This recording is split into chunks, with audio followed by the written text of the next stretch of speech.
My name is Mark, and I'm currently welcoming you from Munich. So Munich is our headquarter for iBan First in Germany. We have a second office in Düsseldorf, but I just came back from our Eastern European Summit in Bucharest, and I will also be in Prague next week. So Eastern Europe is due to the very close business relationship of German corporates a very important topic for us. So that's why we also put a special focus today on the Czech crown, and made up this nice headline: Is the Czech crown the new Turkish lira? And Jan and myself will lead you through the presentation. Please also, if you have questions during the webinar, you can type it in the chat, but we will also have time after the presentation to answer all your questions. So I will, Jan, maybe you can go through the agenda, the three agenda points we will cover. So firstly, we will put the current political dimensions, or present it, what's happening in the region, especially the topic of rising inflation rates in the European Union. Then we will come to the second point, where we will look what kind of similarities are there between the Czech koruna and the Turkish lira. What kind of differences are there? What kind of similarities, and what kind of, let's say, summary can we draw out of that? And afterwards, we will take a quick look at possible hedging strategies against the FX risk in the Czech koruna. This is our specialty. We are specialists in FX hedging. So if anyone is then more interested in depth, what you can do there, we are more than happy to then have a call afterwards or meeting afterwards and do something customized for your situation. So then I would hand over the microphone to Jan, who will lead us through the presentation.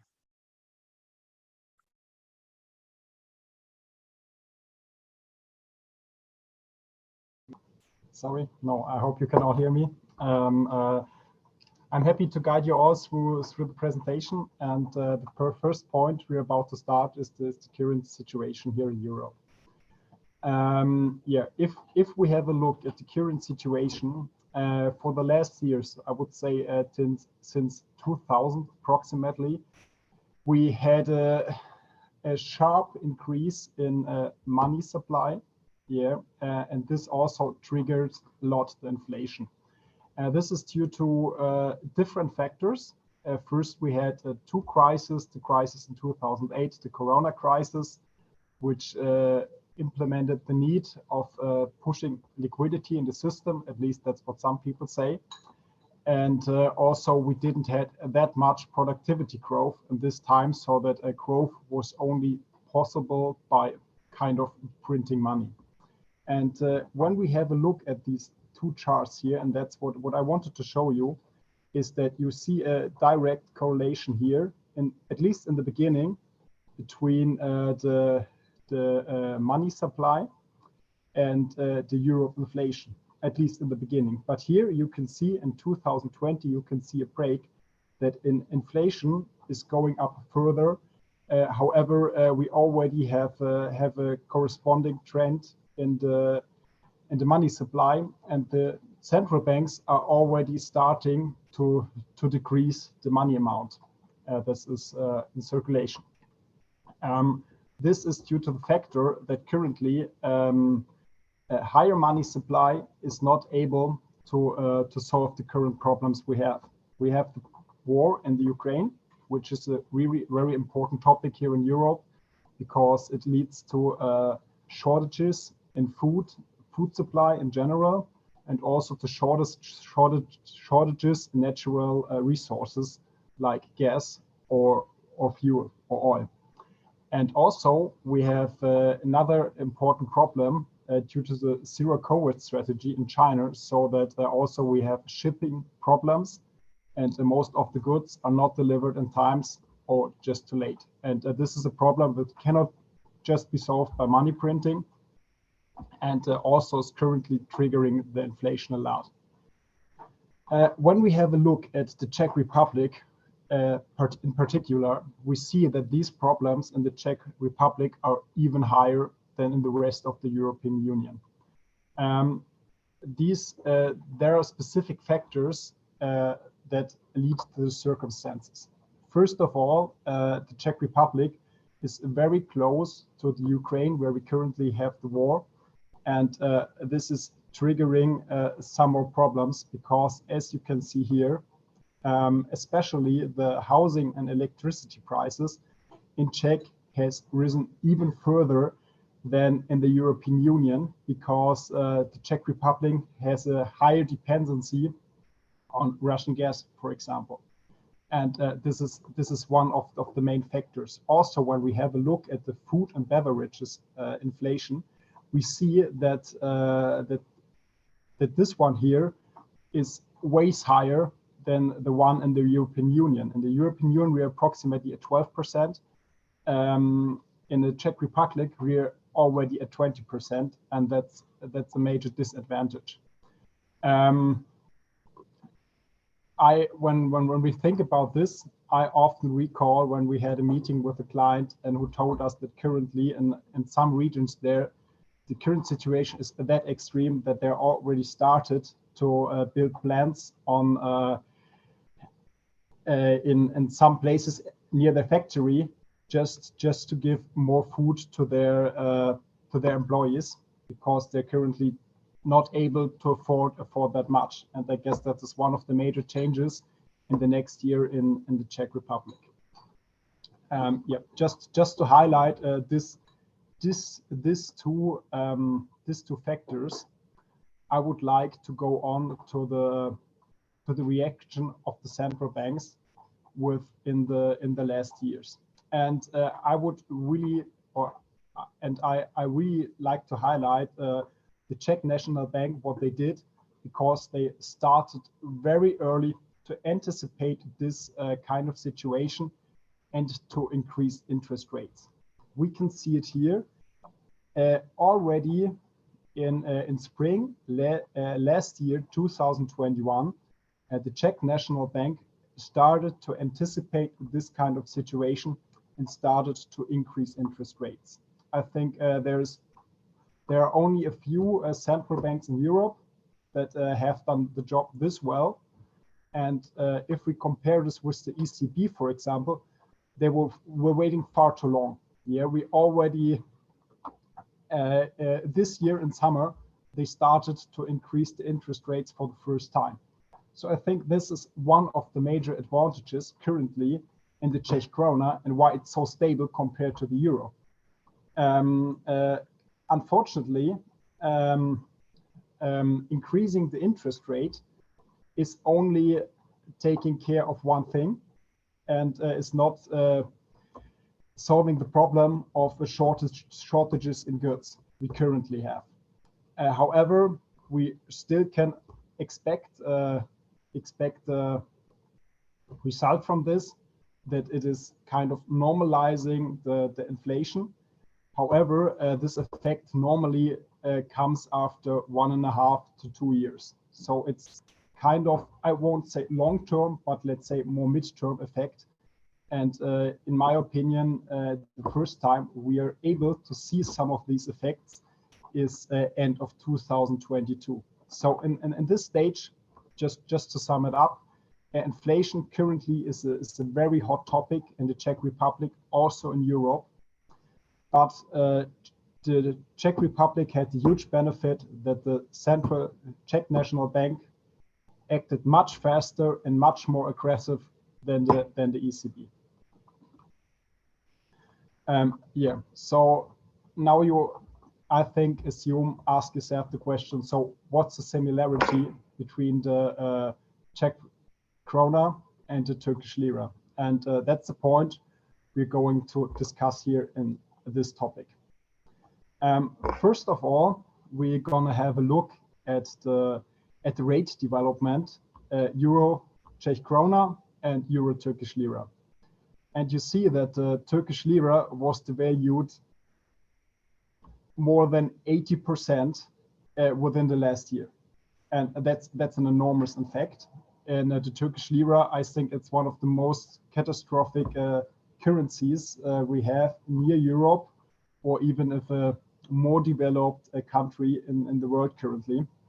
And we have hyperinflation here and a super worse kind of situation. When we compare this currently to the Czech Koruna, the Czech Koruna is very, very stable. And I think we still profit here that the Czech National Bank acted that fast last year, and we have a really, really stable situation. However, and that's, I guess, is the question you ask yourself, so what does it have to do with the Turkish Lira now?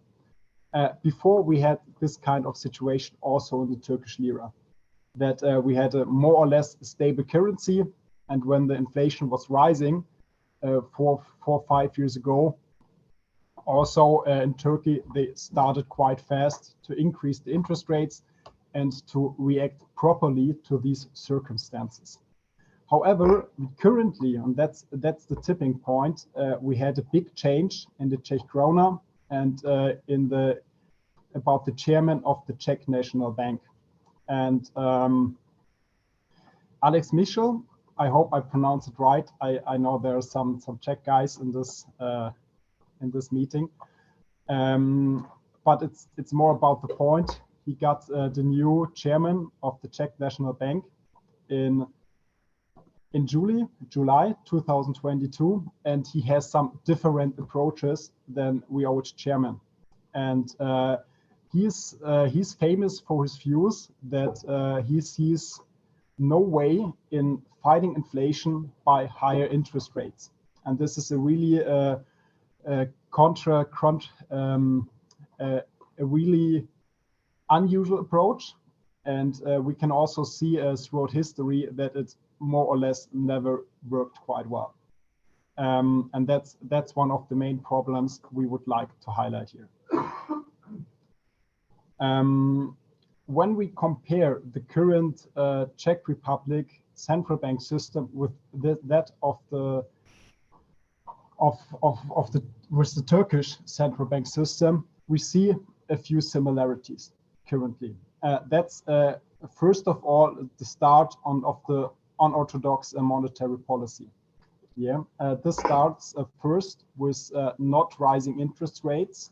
That's what Mitchell said when he started with his position as chairman, that he wants to stop increasing interest rates, and that's what they've done in the last session.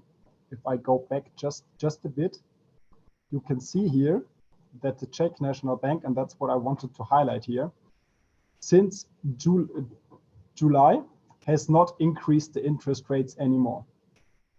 And that's the current tipping point where the Czech National Bank had this big advantage compared to the European Central Bank, and now they're starting to risk all of this with Mitchell as the new chairman.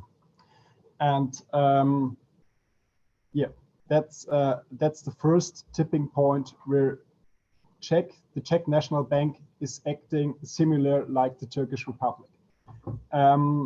The second big point is the point of FX interventions. The Czech National Bank currently started to support the Czech Koruna by buying Czech Korunas or different money-based papers on the secondary market just to support the Czech Koruna. Just for you all to know that that's not a new approach of doing it. Only also if we have a look at Germany in 1921-22, when we had this kind of hyperinflation, this was done. This was a practice that wasn't done quite rarely in the last 10-20 years, but currently more and more banks, due to this high volatility in the FX market, start to do things like this. However, that's a very counterproductive measurement, and I will go into detail about this later. Especially in the example of Turkey, it hasn't worked that well.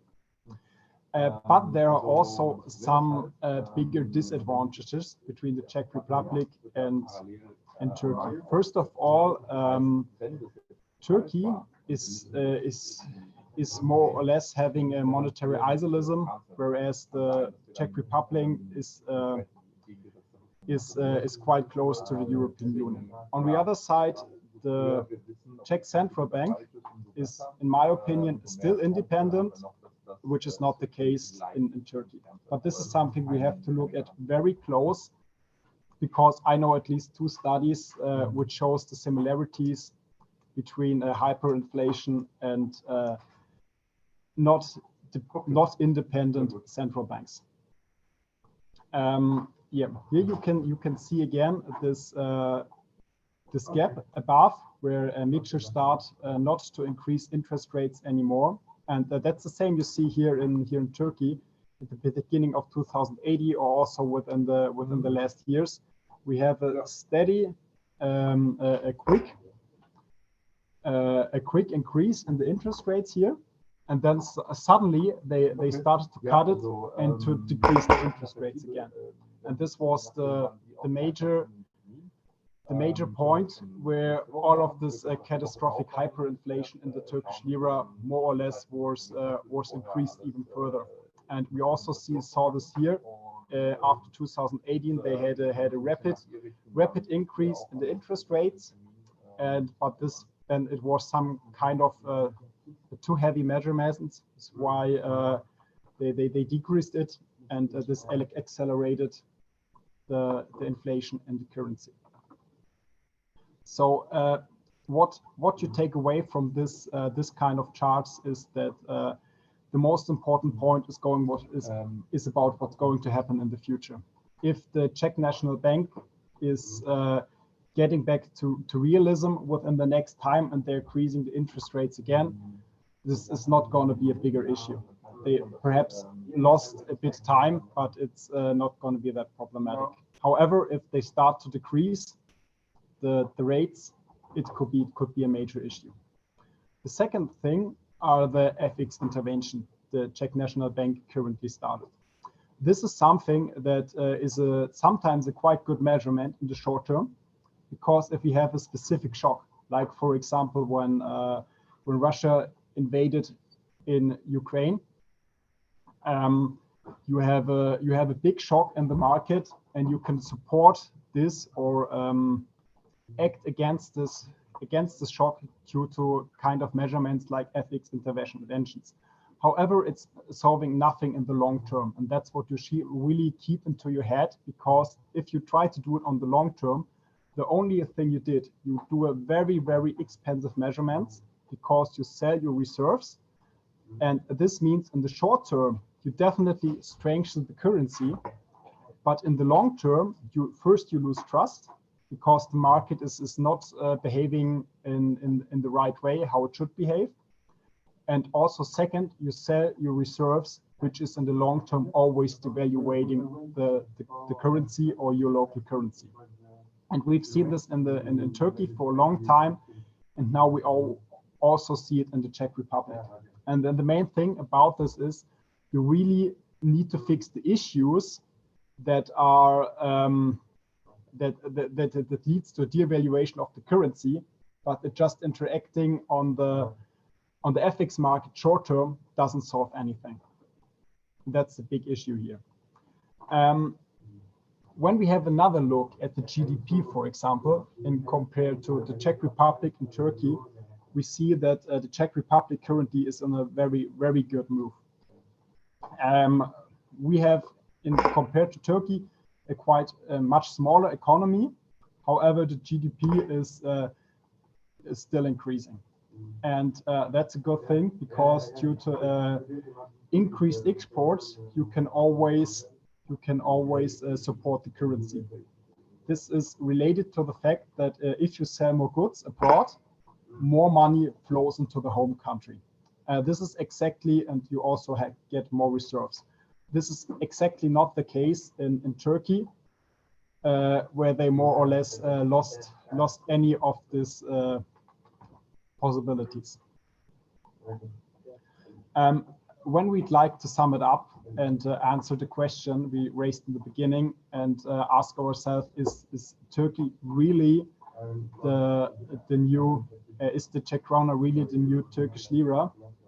We can definitely answer that this is not the case.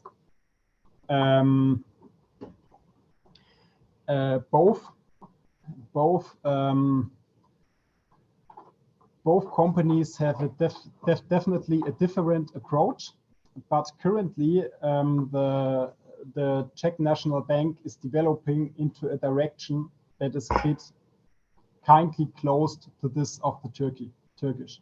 Currently, we don't have the case that it's in any way comparable to the situation we have in Turkey, but we need to watch it very carefully and see how the Czech National Bank is acting in the future. If they start rising interest rates again, there's no problem at all.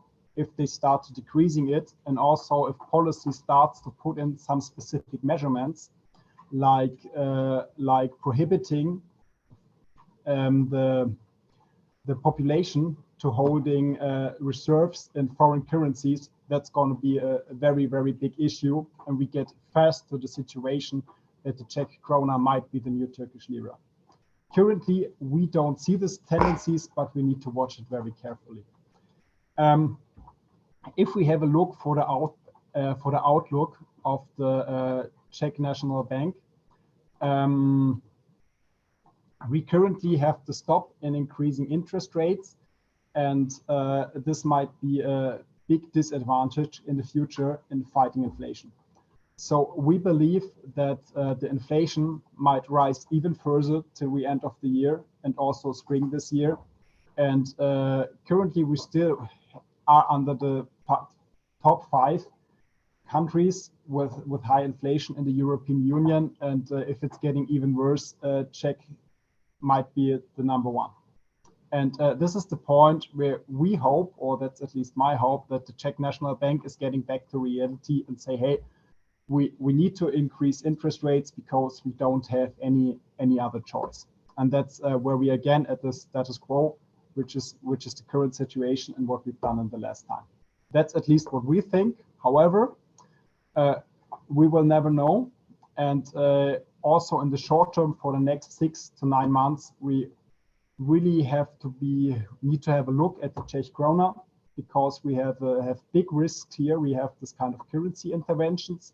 So it means we have a high volatility to the downside and also to the upside, for both reasons.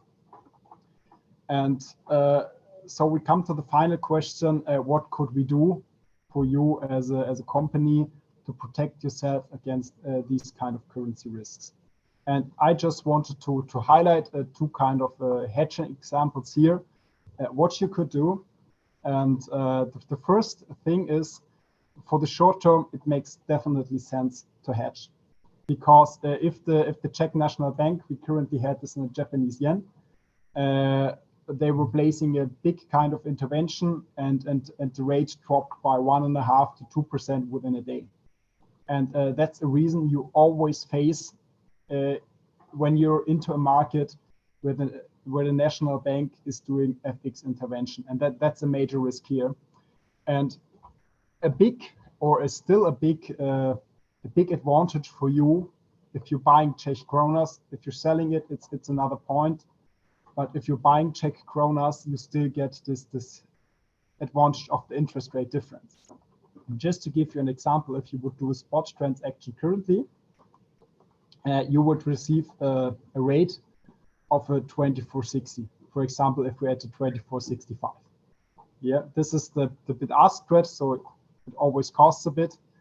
But on the other side, if you get advantage from the higher interest rate you have in the Czech Koruna, and you're planning to do this transaction within 3 months, and most of your companies, I guess, have this kind of opportunity, that you almost more or less know before which transaction are going to come within the next month, you can hedge this this amount you need within the next 3 months, and you get a rate that is approximately 1.2% better, and you already receive 24.90.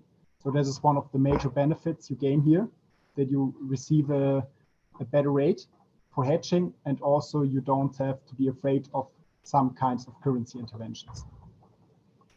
On the other side, if you're hedging long term, I guess the major risk is that sooner or later, for example, the Czech National Bank might not be able anymore to support the Czech Koruna due to this FX interventions. And perhaps if they're not starting to rise interest rates, the Czech Koruna, according to the euro, might skyrocket. And that's the biggest risk here. So if you still want to protect yourself on the downside, it's a good idea to take some kind of dynamic structure here. This is just a basic structure currently lots of our clients use in this case of scenario. Here you get a protection at, for example, 24.50. But the major benefit if the rate is going up, let's say, for example, to a 25, you always get 50% on top when it finally expires. So let's say at the final expiry of this kind of hedge, we get to 25, you will get an exchange rate for your company of a 24.75. So you will always get 50% on top, but you have the safety, a safe calculation here. And with these words, I would like to thank you for all watching the presentations, and we open the room for questions from your side.